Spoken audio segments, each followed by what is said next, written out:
Olá, todos já me conhecem, mas é sempre bom repetir o nome da gente. Eu me chamo Rosana Silqueira Paixão e sou apresentadora deste podcast chamado Cartas de Luz. Cartas de Luz tem o objetivo de divulgar a doutrina espírita. Tem como intuito esclarecer especialmente aqueles amigos, amigas que são espíritas, estão iniciando no espiritismo ou que não conhecem de maneira nenhuma o espiritismo, aqueles que têm preconceitos em relação ao espiritismo, aqueles que têm dúvidas, são de outros vieses religiosos e gostariam de saber como que o espiritismo analisa determinados assuntos. Então, dentro desta proposta, a gente convida uma pessoa, um colega, um amigo, um companheiro espírita que possa responder às perguntas. Essas perguntas normalmente nos são feitas através de cartas ou de e-mails ou até mesmo de WhatsApps. Então a gente depois seleciona, aquelas que têm a mesma questão. Muitas vezes a gente faz em forma de 2 ou 3 com o mesmo assunto, ou às vezes uma só, com várias problemáticas, quando é o caso. Nesse nosso caso de hoje, nós temos aqui uma carta que nos apresenta alguns problemas, algumas dificuldades, e que o casal, selecionamos a carta desse casal, ele quer mais esclarecimentos à luz da doutrina espírita. Então, com muita alegria, com muita honra, com muito prazer, eu convidei e ele, para nossa felicidade, aceitou. Eu convidei para estar hoje conosco o Dr. Ricardo Guardil.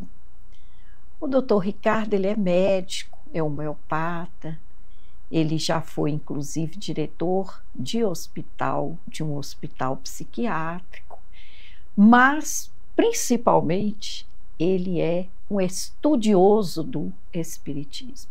É um palestrante espírita renomado e faz diversas conferências, seminários, palestras aí por esse mundo afora. Então, com maior alegria, convido o Dr. Ricardo, esteja conosco, é muito bom estar com o senhor. Muito bem, Rosana, prazer nosso também, a oportunidade de poder semear, semear sementes novas, olhares diferentes, isso é muito bom. Nós estamos vivendo um momento de vida planetário que está precisando mesmo da gente estar revendo, os conceitos, Claro. as práticas, e aí nós estamos aqui para isso, para comungar nossas experiências. Ok.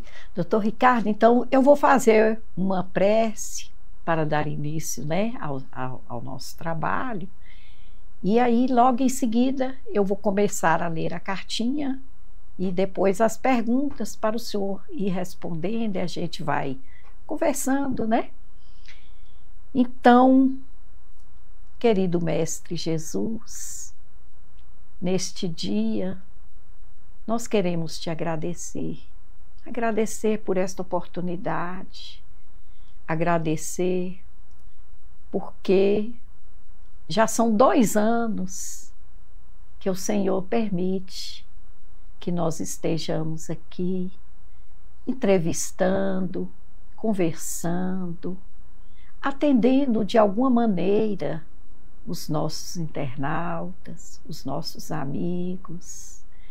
E quem sabe que este trabalho possa chegar até além desses corações que estão envolvidos com essas dificuldades que aqui serão relatadas, outros ainda que se encontram em situações análogas ou em outras situações de dificuldades. Ampara-nos, Mestre, e continue sempre com esse olhar misericordioso para com todos nós. Graças a Deus. Então, nosso amigo Ricardo, permita chamá-lo assim, fica mais próximo. Tá bom, doutor? Bom, hoje é um casal que nos propõe dificuldades para que o nosso médico homeopata e amigo nos responda.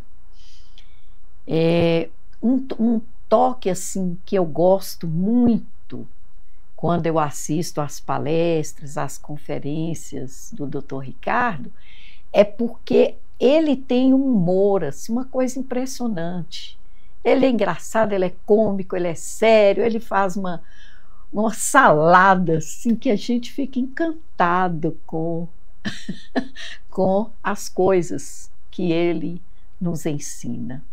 Então, hoje nos relata aqui esse casal o seguinte: eles se chamam Silvio e Carlos Matos. Eles são casados, residentes em Uberaba, são pais de 3 filhos e todos 3, pelo que eles nos relatam aqui, eles apresentam alguma problemática, alguma dificuldade. Então, eles nos dizem aqui que escrevem com o coração sofrido, os olhos marejados, e que tomaram coragem para chegar e compartilhar essa história conosco, né, na esperança de serem atendidos, de receberem uma luz, né, do meio espírita, da visão espírita, que é onde eles têm encontrado hoje mais acolhimento. Então eles começam a narrar aqui que o filho mais velho se chama Jonas, tem 14 anos e está no aspecto autista, em grau moderado.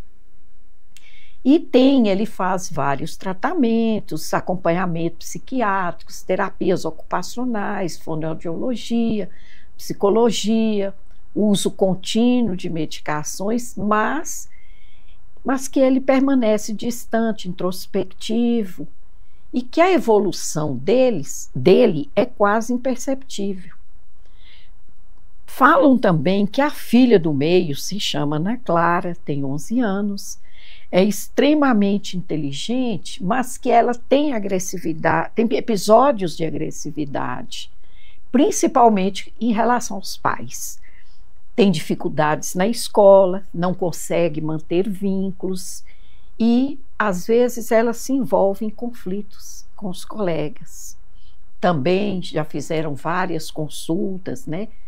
E de nível profissional, e ela também faz uso de medicação. Mas eles estão muito preocupados com a falta de empatia que ela tem, principalmente com a família. E o caçula relatam, finalmente, que ele tem 9 anos, é muito estudioso, mas que se isola. Ama os animais, a natureza, sonha viver no campo. Tem ligação forte com o pai, mas com a mãe. Infelizmente, a relação é distante e tensa. E ela diz que se sente ferida com isso, sente mal, né? Desconfortável. Ele é acompanhado por uma psicóloga, mas que ele evita de falar né, e de expressar os sentimentos. Então, ela finaliza falando, né, que eles são atendidos por diversos profissionais, né, psiquiatras, médicos, psicólogos, neurologistas, e todos, né, fazem uso de diversos medicamentos. Mas que, apesar disso tudo, eles não percebem, e é por isso que eles estão aqui, né, nos mandando essa cartinha, uma evolução significativa, principalmente com relação ao Jonas. Então, eles ouviram dizer que o Espiritismo talvez entendesse, pudesse ajudá-los a compreender melhor esse problema, esses problemas todos, e por isso eles vieram aqui com essas perguntas. Então, Ricardo, doutor Ricardo, eles perguntam primeiramente, a pergunta número 1, à luz da doutrina espírita, quais poderiam ser as possíveis causas espirituais para distúrbios, como autismo e os comportamentos agressivos em crianças? Então, esteja à vontade. Olha só, perguntando quais seriam as possíveis causas. Eu diria o seguinte, o mais importante não é saber o porquê, mas o para quê e o para quem. O propósito, né? Uhum. Ou seja, nós não temos condições, nem sempre, de saber de onde que vem isso, a causa, né? Mesmo o meio espírita sabendo das causas anteriores das nossas aflições, mas o mais importante é saber a razão daquilo, né? Ou seja, o porquê é menos importante do que o para quê. E o para quê que é bonito, porque a gente percebe que as famílias são unidas com temas afins. Olha só, o relato que foi feito aí dos três, né? Um autista, espectro autista, outra agressiva, não tem empatia com a família, o outro isolado. Nós já temos um tema aí, de uma família que tem dificuldade de interação, que são 3 filhos isolados, né? O psicólogo Jung falava do arquétipo, né? Do tema de cada um e o tema da família. Então, eu diria a eles, não se preocupem com o porquê, de onde que vem, mas preocupem com o como.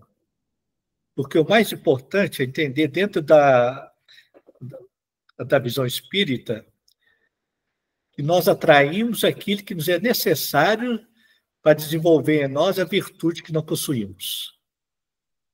Platão já falava isso, né? O espírito, ao voltar para a Terra, escolhe o pai, a mãe, até os acidentes de percurso necessários para nascer o daimon, que é o destino, a beleza, o dom. Em linguagem espírita, Emmanuel fala, na carta de Pedro também fala, cada um nasce com um dom, que pede medida e direção. Tá? E mais ainda, nós não somos capazes de transformar os filhos, mas os filhos são capazes de nos transformar. Porque a circunstância vai solicitar da gente, pai e mãe, aquilo que não possuímos, para nascer a virtude. Olha só que beleza. Que maravilha, né? A vida é paradoxal. É verdade. Doutor Ricardo, como isso é verdade, né? Como que a gente se transforma por causa dos filhos? Não é? Às vezes transforma para melhor, né? Mas pode acontecer o pior. Pior também transformar para pior. Não, pode achar que, segundo a literatura espírita, no espírito regride, não. Ou fica igual ou melhora. Então, piorar não fica não, viu? Não fica, não. Fica não. Então, é importante ela perceber, esse casal perceber, ter o olhar de cada um ali ter um dom, que está mexendo com eles e está pedindo a eles algo. Nessa busca de como lidar com isso, é que vai nascendo a beleza. Tem um autor que fala assim, é da dor da falta que gera fartura. É verdade. Como é verdade, né? Ela pergunta aqui também se é possível que o sofrimento de nossos filhos seja consequência de experiências de vidas passadas E continua a pergunta: e como os pais podem colaborar em termos espirituais com esse resgate? Então, olha só, Rosana. Na literatura espírita, eu gosto muito de trabalhar a ideia da beleza, do dom, sabe? Que atrás de todo sintoma tem uma beleza escondida, tem uma beleza desmedida. Tá?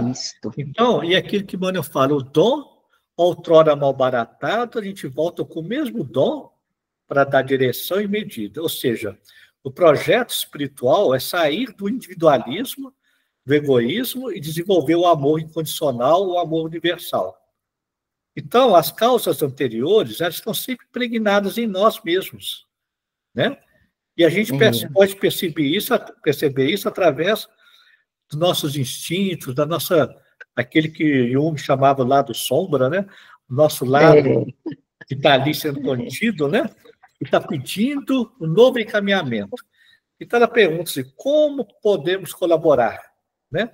Aí que entra a busca, né? A busca de saber lidar com as circunstâncias, e é algo novo, é algo estranho, diferente, que existe da gente uma busca, uma sede, uma vulnerabilização do nosso conhecimento para se lançar em algo desconhecido. Eu, por exemplo, eu sempre conto, né? Porque assim, lá em casa nós tivemos 5 filhos em 7 anos.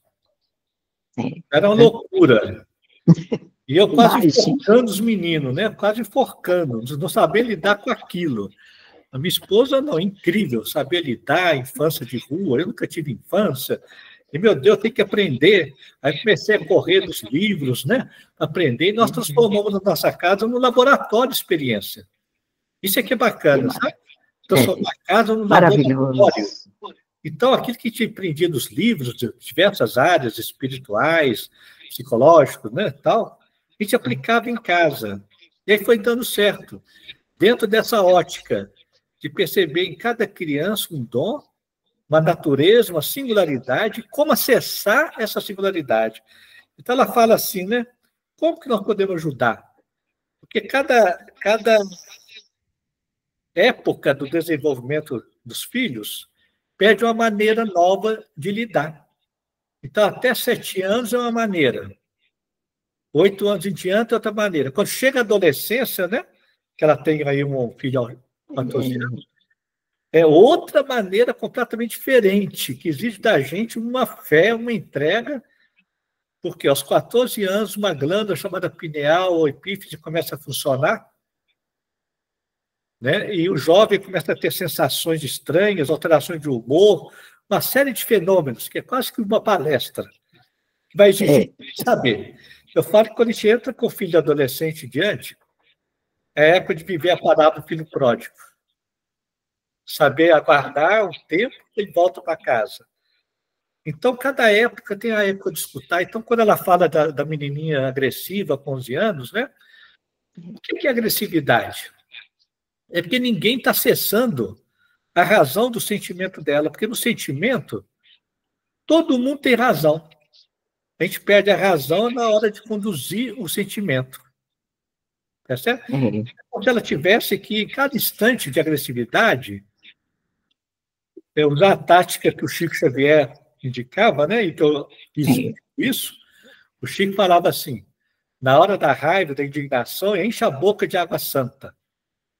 Água santa, e só engole depois que acalmar. Só começa a falar depois que acalmar.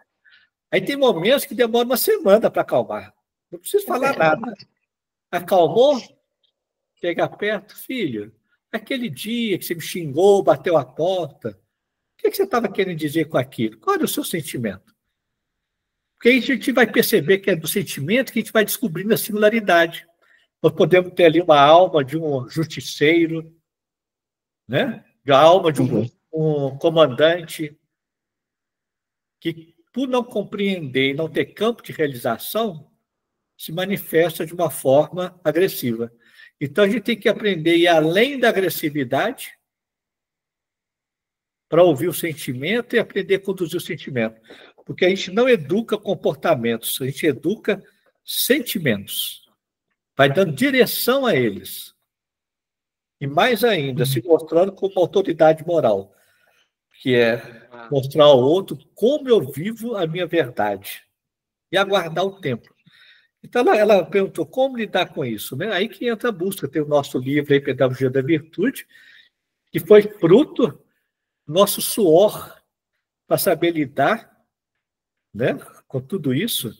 E para ela ficar mais tranquila, tanto no Livro dos Espíritos, como Santo Agostinho falava, Deus olha a intenção e não o ato. Se a sua intenção for amor, pode fazer o que quiser. Eu brinco que eu quase enforcava uns aqui em nome do amor. Em nome do amor, está quase enforcando em nome do amor. E pronto. Então, é esse propósito, né? Esse propósito. E educar é uma arte de ir impregnando, suavemente, sem pressa, né? Sem pressa, reconhecendo, né? Que ela falou aí, eu achei bonitinho, é um menino de 9 anos, está isolado, mas ama a natureza.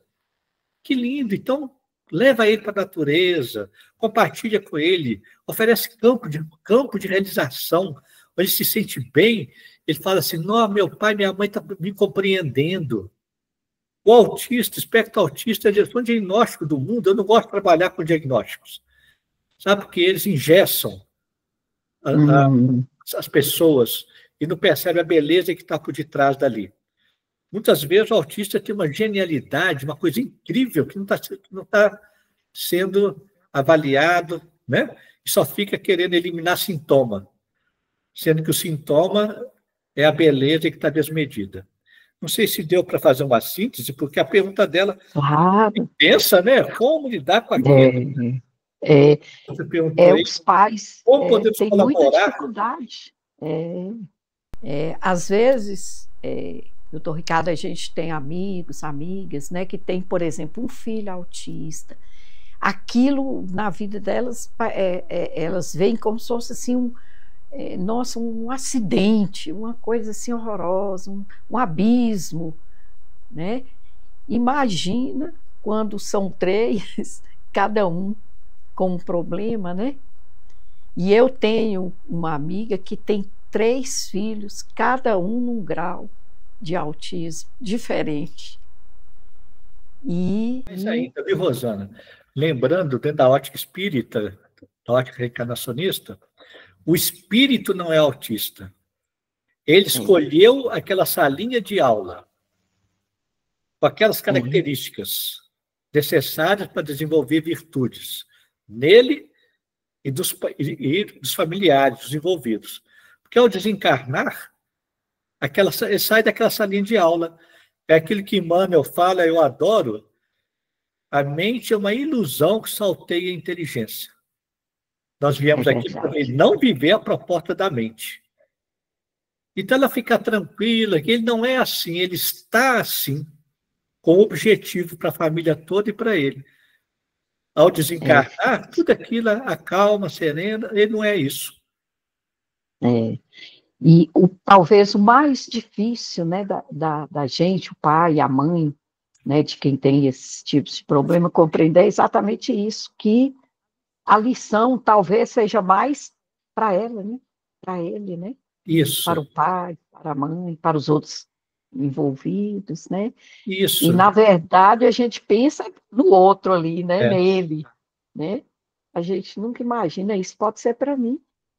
Você falou tudo aí. Não podemos esquecer disso, que o importante da caminhada é o como da caminhada e não é a chegada. É verdade. Ela está sendo provocada nesse como, né? Em cada instante, na hora do almoço, na hora de deitar, cada momento é um como, em que o Paulo, aí já dou a dica para ela, que serviu muito para nós, na carta de Paulo, quando Paulo fala, aquele que vive pela lei não tem a graça do Senhor, mas sim aquele que vive pelo Espírito. E viver pelo Espírito é em tudo priorizar a alegria, a beleza, a bondade, a justiça. Então, com filho é assim o tempo todo. O tempo todo priorizar a alegria, a beleza, a bondade. Ela faz uma pergunta que interessante também, que eu achei bastante interessante, fala assim, ó, o Espiritismo o Espiritismo reconhece a validade dos diagnósticos médicos e terapias modernas. A gente ouve dizer isso. Mas há algum critério espiritual para saber quando estamos apenas tratando o efeito e não a causa? Isso, bom Aí tempo. eu sou como médico. Então, a medicação clássica alopática só trata do corpo, não trata da alma. E a neurociência tem descoberto coisas incríveis, né? Daí que mês passado inaugurou do Conselho Federal de Medicina o Departamento de Espiritualidade, que é a neurociência concluindo que sem o nascimento de uma consciência, a questão do sentido espiritual da vida, da fé, o corpo como um todo não resgata a saúde. Então, a medicação só restabelece o equilíbrio químico. Mas se a alma continua ainda intensa, agitada, logo, logo aquele remédio não serve mais. É pouco. A neurociência fala de tolerância neuronal ou homeostase cerebral, que é o equilíbrio que, daqui a pouquinho, aquela medicação já não serve mais. Tem que trabalhar a consciência. Aí que entra, eu vou puxar a sardinha para o meu lado, né?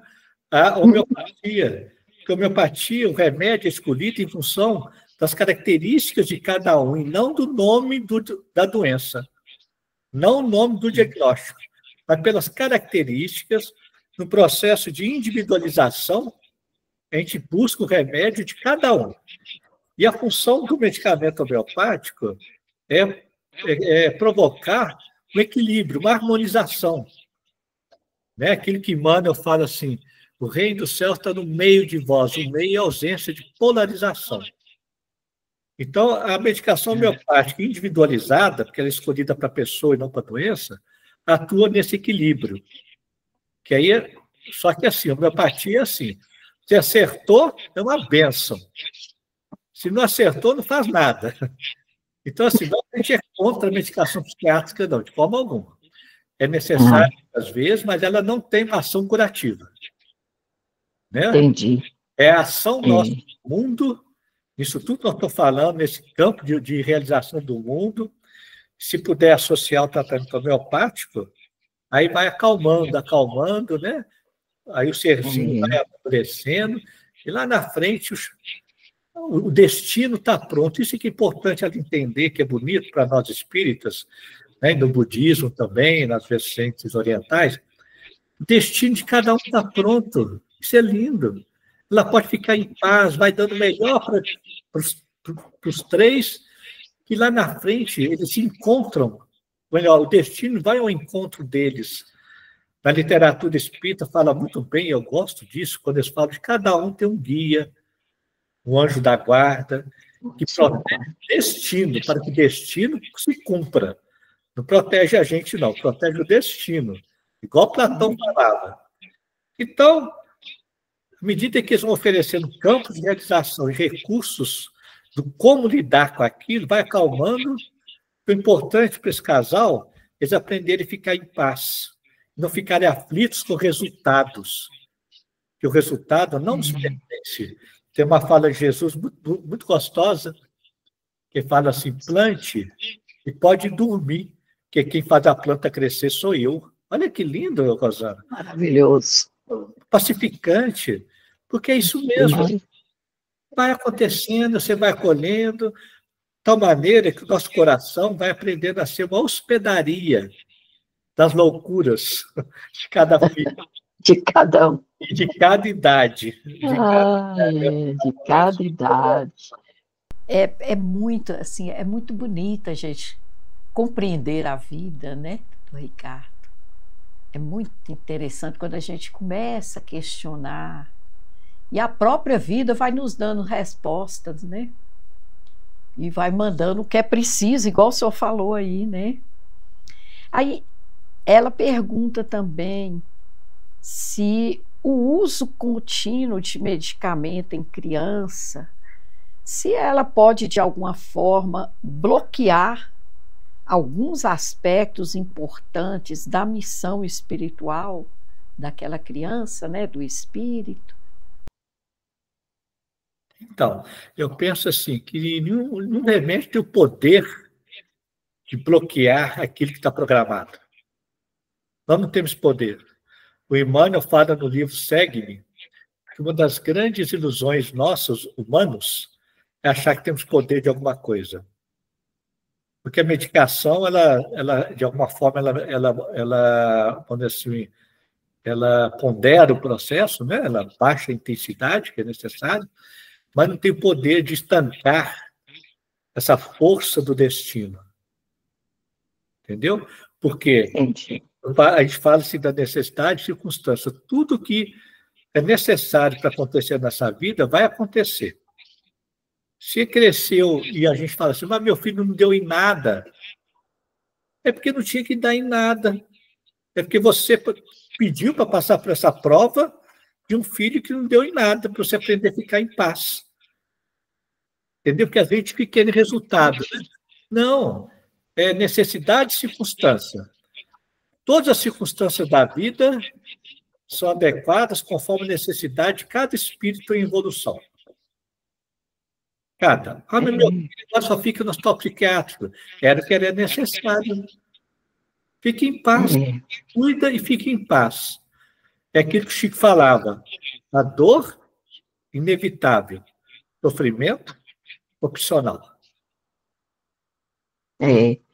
Os pais, é a arte de aprender isso e ter essa fé, né? Que Deus está presente em qualquer circunstância, qualquer lugar, Deus está ali presente e sabe o que está acontecendo. Então, não tem poder de obstaculizar o destino, não. E é interessante, muito interessante isso, né? Porque a gente quer um determinado modelo, né? Para os nossos filhos, né? Talvez porque é mais fácil, talvez, para a gente, né? Levar o campo que a gente já conhece. Não, e é assim, né, Rosana? A gente quer ver dar certo, mas o certo nosso é o certo humano, não é o certo espiritual. A gente não sabe o que foi antes, e de repente hoje está uma maravilha. Eu me lembro de uma historinha do Chico Xavier, nunca esqueci, entre tantas maravilhosas, que ele ia trabalhar e passava por perto assim, de um boteco, e tinha já um pessoal cedo lá jogando sinuca e bebendo. Ele ficava danado, né? Que gente, olha, cedo assim, jogando sinuca e bilhar. Aí o Emmanuel apareceu para ele, o que foi, Chico? Está achando ruim? Olha lá, Emmanuel. Como de vagabundo, cedo bebendo, jogando sinuca. E Emmanuel virou e falou assim, Chico, você não sabe nada do que eles foram em vida passada. Eles hoje estão muito melhores do que antes. É o que eles dão conta. Vai trabalhar, você precisa trabalhar, eles não. Olha só, é um consolador. Olha só, não é? É o que está dando conta. Então a gente fica querendo sucesso humano dos filhos, ao invés de querer sucesso espiritual, que a gente não tem como medir. É verdade. Filhos perfeitos, pessoas perfeitas. No que nós compreendemos disso, né? Igual, exatamente como você falou, né? Isso aí. Às vezes não, né? Mas a gente já está tendo sucesso, a gente não está sabendo. Aí você tem um filho folgado ali, ó, que não trabalha, não faz nada. Você que pediu a Deus, Deus, me dá um filho folgado, porque eu preciso aprender a trabalhar. Para eu trabalhar, eu tenho que ter um filho folgado, porque aí eu tenho que sair para trabalhar. Então tá bem, porque Deus é assim. Se eu peço a Deus coragem, ele envia o perigo. Se eu peço a Deus força, ele me envia a situação do esforço. Se eu peço a Deus tolerância, ele envia um chato do meu lado. Entendeu? É assim que Deus é, paradoxal. A virtude nasce da circunstância que eu solicito. Então podemos ficar mais em paz. Vai ter desconforto, vai chorar, vai ter dor. Mas a gente vai aprendendo a buscar a paz mais rápido, tirando da gente esse peso do poder. E é verdade. Ela fala assim, como o Espiritismo explica o sofrimento psíquico em crianças e adolescentes. Há formas práticas de aliviar essa dor, além das terapias convencionais? Então, olha só. Cada espírito já traz desde pequenininho na sua memória espiritual as suas tendências. E a criança, desde pequenininha, já olha o mundo, já enxerga conforme a sua natureza íntima. Isso é que é bonito, sabe? Ou seja, não é a realidade essencial. Tem um capítulo que eu recomendo a leitura, que para mim é um dos capítulos mais incríveis de Emmanuel, chama Tenhamos Paz, do livro, eu estou em dúvida se é Pão Nosso, eu acho que é Pão Nosso ou Vinha de Luz. Mas o título é Tenhamos Paz. O Emmanuel fala que a mente interpreta a realidade conforme a sua memória espiritual e não a realidade essencial. Olha só que lindo. Significa o quê? Você pode ser o pai mais idiota, mais louco do mundo. Não é isso que o filho vai ver. Vou contar umas histórias, são histórias que a gente conta de experiência, né? Isso, que bom. Um rapaz já de 40 anos contando para mim. Eu aprendi a ser honesto e verdadeiro com meu pai. E como assim? Porque o pai dele é chefe do narcotráfico. Eu falei, como assim? Meu pai era verdadeiro, ele falava que ia matar e matava mesmo. Eu aprendi a ser honesto com ele. Olha só. Pensa bem. A minha vida também, você vê, meu pai era contrabandista. Depois que afiou de droga, e eu com a minha mãe levando o hospital psiquiátrico, na ambulância, aquela coisa toda, as noites eram terríveis, fez nascer em mim que era necessário. Eu ficava de plantão à noite, pronto para acontecer alguma coisa, para ajudar. Ou seja, a dor da falta que eu via fez nascer em mim que era necessário. Aí o que aconteceu? Está desmedido, né? A minha esposa falou para mim assim, não aguento mais dormir com você, não. Porque eu mexo com as pernas aqui, você levanta e pergunta se eu estou tendo alguma coisa, se eu estou com problema. Estou não, está tudo bem. Porque aí que entra a medida, né? Pera lá. Então é bonito esse casal ver que cada filhote vê neles não é o que eles são. Vê neles a memória espiritual de cada um. É por isso que existe esse sofrimento. Cada um tem o seu sofrimento. A adolescência chega, começa a interpretar e ver, não a realidade essencial, mas aquilo que traz da memória. E aí que é bonito os pais saberem disso, para saber lidar com eles, para que haja um encontro, dando razão a eles, é isso mesmo, como nós podemos atuar, na medida que vai crescendo, usar recursos de busca de solução, ao invés de querer dar solução, buscar soluções juntos. Isso é incrível. Eu aprendi isso com quem? Com aquele James Kokizak, que é um pediatra da Segunda Guerra Mundial. Ele começou a recolher as crianças órfãs de guerra, né? E mais tarde fez um livro Como Amar uma Criança. E ele dá umas dicas incríveis, como é que funciona. E uma delas era essa, ele, quando estava tendo muitos problemas, reunia para fazer assembleia, para pedir soluções. Olha que chique. Correto. Aqui em casa a gente fazia isso, reunia os 5 filhos, colocava o problema e pedia soluções. Eles davam soluções. E a gente vivia aquela ideia e dava certo. Percebe? Que coisa. Então, é isso, a gente ir buscando, sem se culpabilizar, essa abertura de escuta, de querer entender o outro e oferecer recursos, né? Campo de laboratório da vida. E realmente a vida é realmente um laboratório, né? Eu acho que para todos nós, não é, doutor Ricardo? Para todos nós, né? É uma sala um de aula, como Emmanuel fala, uma salinha de aula em cada instante da vida, da rua, dentro de casa, no trabalho. Todas as circunstâncias ali foram previamente escolhidas conforme a necessidade de cada um. Então está tudo certo. E ali eu vou desenvolver como lidar com aquilo. Para que eu aprenda o quê? Me libertar do meu egoísmo, do individualismo e aprender o amor incondicional. É para isso que o espírito está reencarnado. Para aprender o amor a Deus acima de todas as coisas e ao próximo como a si mesmo. E para isso eu vou ter que topar com várias circunstâncias que vão me provocar. Nascer aquilo que eu não tenho. E é verdade. E ela pergunta aqui também se o distanciamento afetivo entre mãe e filho pode ter raízes espirituais. Depois ela continua perguntando como reconstruir esse elo que parece rompido, mesmo com tanto amor e esforço da minha parte. Então, olha só, ela já colocou um olhar dela, distanciamento. Não sei se é distanciamento, cada um é o que é. A gente interpreta conforme a dor que a gente traz da memória espiritual. Então, ela já expôs a dor dela, daquela que outrora distanciou. O Emmanuel fala uma coisa muito bonita. O espinho que eu coloco no outro não fica no outro, fica em mim. Porque ao ficar em mim, vai nascer o que me falta. Ou seja, se eu outrora, em vidas passadas, abandonei, a dor do abandono fica em mim. Porque ao ficar em mim, vai nascer aquele que cuida, que protege. Se ela sente o distanciamento, ela está falando dela mesma, daquilo que outrora ela já fez. E por isso que dói tanto.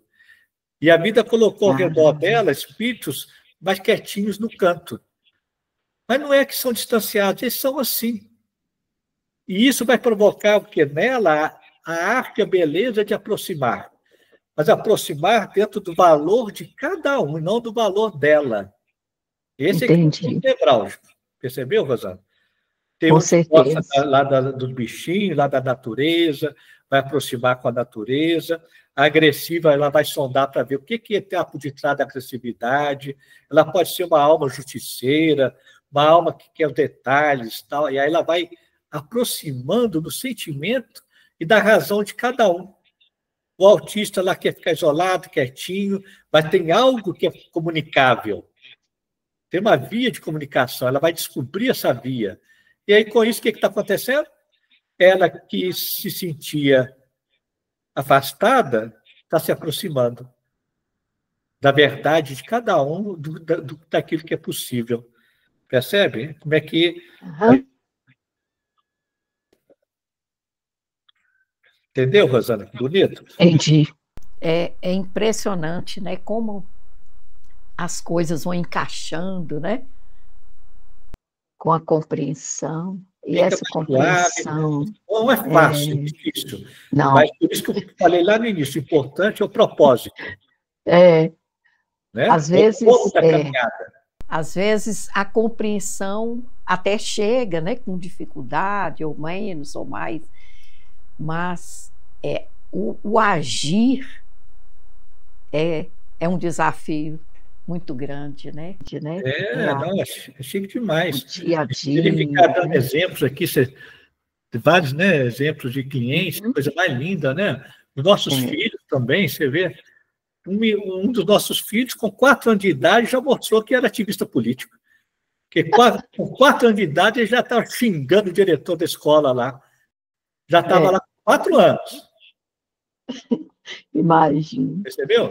A outra filha, pequenininha, já era gestora dos irmãos. Ela que organizava tudo.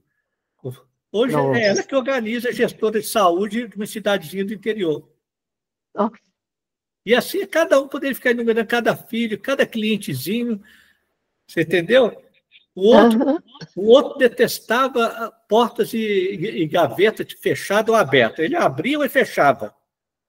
Quer dizer, põe na mão do psiquiatra e vai dar nome.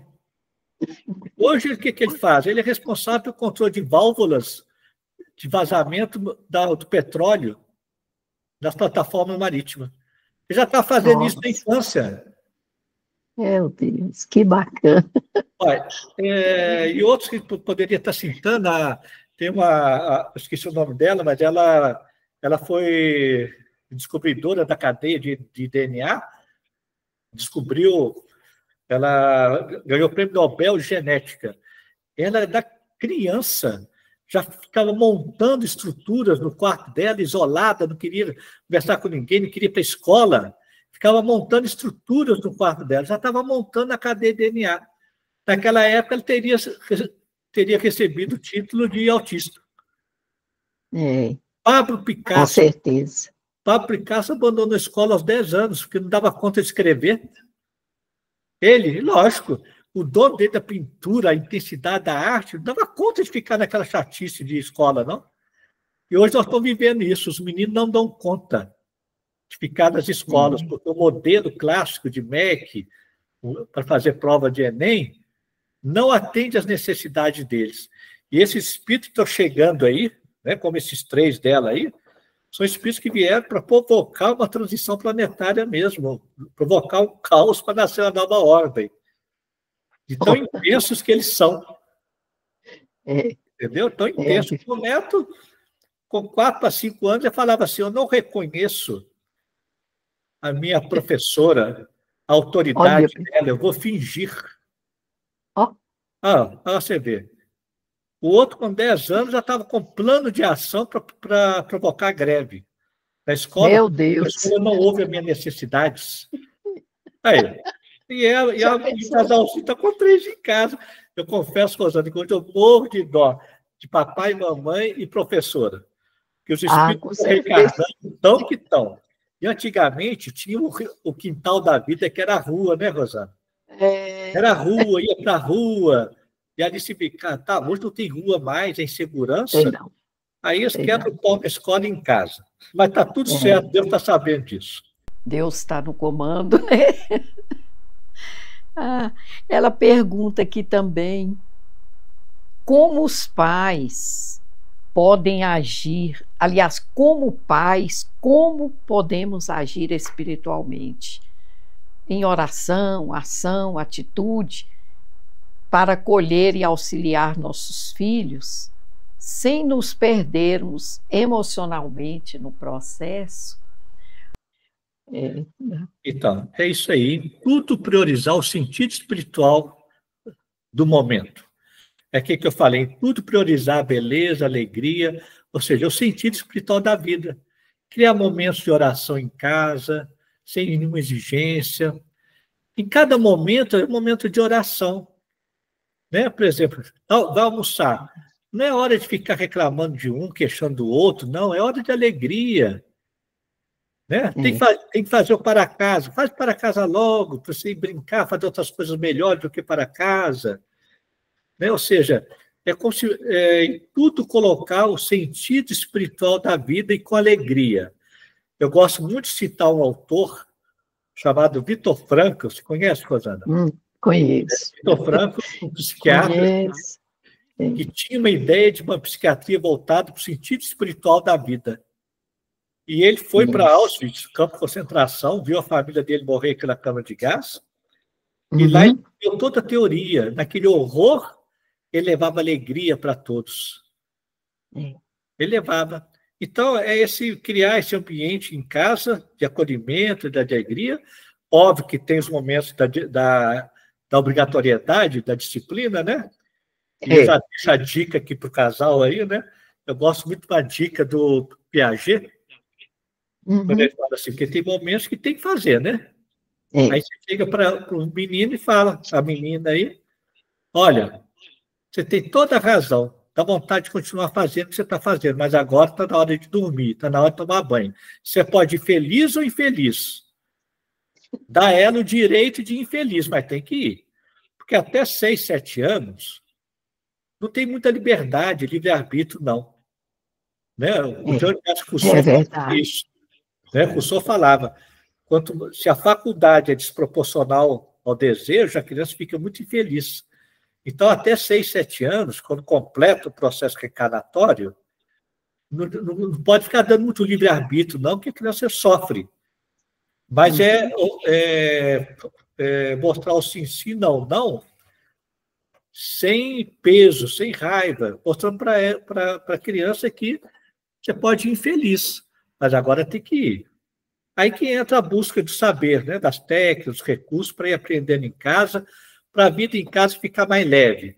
E principalmente a mamãe aí, que às vezes cuida mais, ela falou aí que não trabalha, né? Parece, né? Alguma coisa assim. Então ela está cansada. Para que tem que dar banho em menino hoje? Fica sem banho, vai em paz, feliz, dormir sem banho, pronto. Sem rigores, né? respeitando o próprio limite, a consciência, né? Como com os filhos, eu não dou conta, você me perdoa, eu queria muito isso, não dou conta. Eu me lembro em casa, Rosana, que a gente comungava assim, tudo muito em conjunto, né? Foi muito gozado o dia que uma das filhas pediu licença para o primeiro encontro sexual. Meu Deus. Aí você já viu, né? E mais gozado foi que ela ligou às 2h30 da manhã e eu assustei, né? O que foi que aconteceu? Pai, foi incrível. Eu tive a primeira transa. Falei, Jesus amado, quem foi? Com quem foi?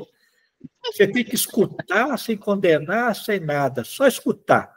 Primeiro mandamento da Bíblia. Escuta, ó Israel.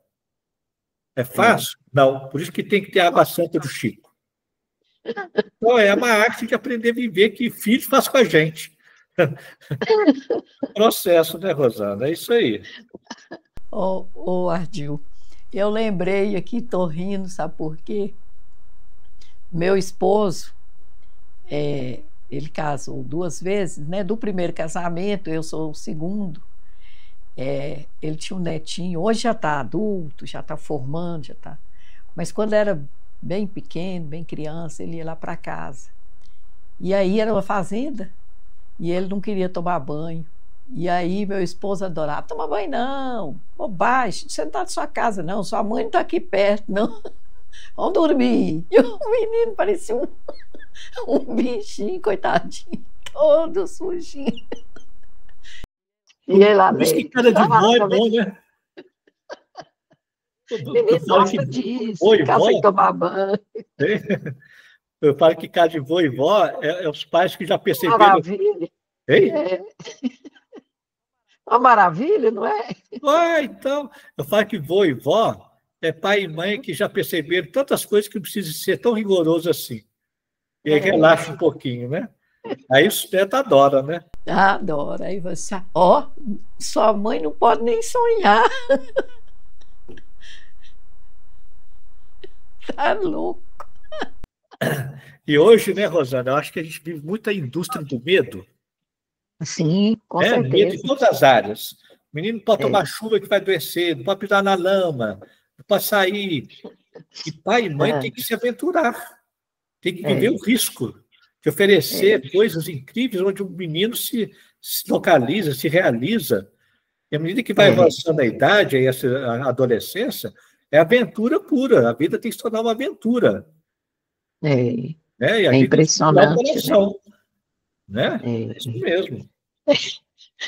Ai, meu Deus. O Ricardo, tem uma última pergunta aqui que ela faz, sobre, assim, por que certos jovens, certas crianças parecem carregar uma dor, ou talvez uma compreensão da vida com mais sofrimento do que, às vezes, viver a própria infância, a própria adolescência. Como é que é o início da pergunta que eu não entendi? É porque certos jovens e crianças levam a vida assim, de forma mais pesada, não tem aquela alegria próprio da infância, próprio da juventude, né? Parece carregar uma dor maior, um problema. E qual que é a interpretação da doutrina espírita sobre isso? Então, olha só, né? A doutrina espírita a gente sabe que é o seguinte: cada reencarnação tem a ver com outras anteriores, em que o espírito retorna para reavaliação, para progredir, né? No sentido assim, aquilo que Emmanuel fala, o espírito que antes de reencarnar escolhe uma escola, uma sala de aula. Essa sala de aula é a mente. Então, você imagina, muitas vezes o espírito traz na sua bagagem espiritual, na sua memória, algo muito sério, muito profundo, pesado, de algo que ele já fez. Né? Eu, por exemplo, que eu vou dar o meu exemplo pessoal, que você falou, né, que eu brinco muito e tal, eu brinco para não chorar, porque a minha natureza é mais para baixo, sempre foi. E eu sei por quê, porque quando minha infância foi muito doente, né? E minha família da Sacramento, tinha contato fácil com o Chico Xavier, Minha mãe uma vez levou eu para o Chico, né? Que eu estava muito doente, não sarava. O Chico falou: não, isso aqui tem a ver lá na época das cruzadas, da Inquisição, mas ele vai ficar bom, pode ficar tranquilo, em paz. Então você vê, a minha mente carrega tudo aquilo que eu já fiz numa época louca de Inquisição. Nossa. Então, a minha adolescência, infância foi toda pesada. Com a Certo. doutrina espírita, que eu fui agora e com os filhos, a família, que eu fui aprendendo a dar alegria. Eu gosto muito de uma passagem da conversa do discípulo Bartolomeu com Jesus, porque o Bartolomeu parece comigo. O Bartolomeu era sempre assim, meio deprê, meio para baixo, né? Aí procurou Jesus: Senhor, o que é preciso para dar conta de viver a sua proposta? Ele virou, essa história, se não estou enganado, está no livro Boa Nova. Jesus responde: é necessário coragem, alegria e perseverança.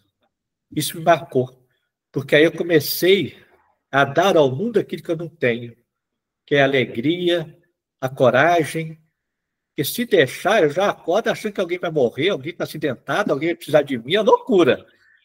Você entendeu? E olha que bonito, na cura psicanalística de Lacan, discípulo de Freud, né, ele fala muito bonito que a cura é reconhecer que nós somos seres eternamente em falta e desejantes. E nada no mundo preenche a nossa falta, a não ser dar o que não se tem. Olha só. Então, olha só. Olha que lindo. É natural você pegar um jovem que está no auge desse contato com a memória espiritual, que não sabe de onde que vem, ainda mais da adolescência em diante, né? E aí que entra a busca espiritual, que não é religião, é dar sentido espiritual à vida. Foi o que a gente fez, tentou, e eu mais ainda, para aprender mais ainda, fiz um curso de palhaço no Circo du Soleil. Ai, que legal. Isso porque a alma do palhaço é o quê? Rir da própria desgraça. A gente tem que aprender a rir da nossa imperfeição, parar de se julgar, se perdoar, ter misericórdia com a gente mesmo, para dar conta de lidar e não julgar o outro, não condenar o outro. E rir, porque rir é a arte dos iluminados. Você vê, Chico ria o tempo todo das bobagens dele, das coisas, ria o tempo todo. Então eu fui lá aprender a rir. Rir não é do outro, não, porque ironia é sacanagem. É rir de si mesmo. Eu tenho que rir de mim, porque eu sou um avoado, um tonto. Eu perco até carro na rua, não sei onde que eu puxo. Perco as coisas todas, minha esposa, tadinha, fica aqui danada comigo. Aí eu rio, falo para ela: desculpe, eu sou o cego de Jericó, ainda não encontrou Jesus. Eu não acho que ela pede para achar na geladeira, eu não acho nada. E sou avoada, ela está falando, eu estou pensando em outra coisa. Aí eu grito assim: lembra, você me escolheu como agente carrático. Graças a mim, você vai para o reino dos céus. Aí, pô, só basta rir. Tem que levar alegria, viu esse casalzinho que está aí aflito com os seus menininhos? Isso, leva alegria, porque esses jovens trazem mesmo a bagagem, e aí vocês vão oferecendo espiritualidade para aprender a lidar com a loucura da vida, rir da loucura, vai para a escola, 14 anos de idade, oh meu Deus do céu. Tem que rir mesmo, você não dá conta, não. É verdade. Oh, doutor Ricardo, que conversa boa, que coisa maravilhosa. Finalmente ela pede para que você indique. Eu sei que você já falou de várias obras aí, mas assim, algumas que você acha assim, adequado que ela possa ler, meditar, além da sua, claro que eu estava aqui anotado para eu recomendar, e inclusive te pedir para deixar aí, né, da autorização para a gente deixar aí no link o nome direitinho, pode, caso editor, né, onde que a gente pode achar. Isso. Então, porque a renda não é para nós, não, é para a editora, que é um grupo espírita, né, que editou o livro, pode colocar aí direitinho. E lá no livro, lá no final, tem os livros que nos foram úteis. Correto. Entendeu? Todos os livros que nos ajudaram a construir. Tanto livros espíritas quanto não espíritas que trazem isso. Certo. E que nos ajudam. E tem um livro que surgiu depois, que eu gosto muito dele, chama O Código do Ser. O autor é James Hillman. Ele é bem espiritualizado, é discípulo de Jung, né? E é muito bonito, porque ele fala sobre isso tudo que nós estamos falando, citando casos, exemplos, né? O Código do Ser. James Hillman. É livro de sebo, que não tem ele mais para vender o original, não. Tem que achar lá no sebo. Mas cada queiram aí, o nosso livro, no final, traz várias indicações, que eu fui pegando em várias áreas. Na literatura espírita, né? Tem vários livros aí, tem um livro do Monsenhor Gilsani, também, que ajudou demais. Ou seja, busquei espiritualidade em todos os livros e transformar a vida no laboratório para a gente aprender, porque eu acho que o importante é isso. É os pais não se colocarem na condição do eu sei. Nós estamos aqui para aprender. Então, eu vou buscar aprender e transformar a vida num laboratório. E, para fazer isso, eu tenho que me lançar no desconhecido. Sair fora das minhas opiniões, dos meus saberes e se lançar. Aí vai na casa espírita, toma um passe, ouve uma palestra, um estudo, participa de um estudo, leva as crianças para evangelização. Se não gostou ali, vai em outra casa, ou faz em casa. Essa busca mais importante ainda é mostrar como se vive. Esse sentido espiritual à vida. Ricardo, foi assim maravilhoso, uma grande alegria mesmo, né? Porque você nos proporciona essa alegria e nos desafia a buscar essa alegria, né? Inclusive com essa sua história ou essas suas histórias pessoais, muito interessante mesmo. Eu queria, já o tempo nosso já está acabando, né? E eu queria te fazer duas propostas. Uma é a de você, na medida de sua disponibilidade, e a gente sabe como que, né, a vida, né, desse profissional que é você, é de voltar aqui para a gente falar de outros assuntos sobre a doutrina espírita, né, na ótica da doutrina espírita. E outra é exatamente da gente te pedir autorização para que a gente possa mandar para você o nosso link, para que você também nos dê a possibilidade, né, de contribuir com esse trabalho nosso. É um trabalho muito simples, mas com muito amor, que você possa nos auxiliar com essa bagagem maravilhosa que você tem. Combinado. Eu não sou tão midiático assim, não, mas pode mandar que a gente distribui. Pois é, ótimo. A gente vai mandar, a gente sempre pede autorização, porque tem pessoas que não gostam, né? Pode ficar meio. Mas, assim, nada invasivo, nada que vai encher seu telefone, nada. Apenas o link com o nome do podcast, né? E só isso. Se você depois quiser passar, quando ficar editado e a gente te mandar o link, se você puder compartilhar aí, né, com as pessoas que você achar. Né? Isso. Para nós é muito bom. É muito, combinado. Muito interessante. E aí eu te passo para que você faça suas considerações finais para a gente se despedir. Isso mesmo. Então, para a gente finalizar, né, prolongar muito, eu gosto muito de uma fala lá do mestre Eckhart, que é um filósofo lá da Idade Média, que fala muito bonito, ele fala assim: se Deus é amor sempre, toda desgraça tem a potencialidade da graça de Deus, que Deus cuida do espírito e não da criatura. Ou seja, tudo que acontece tem o objetivo de Deus para nascer a glória do espírito.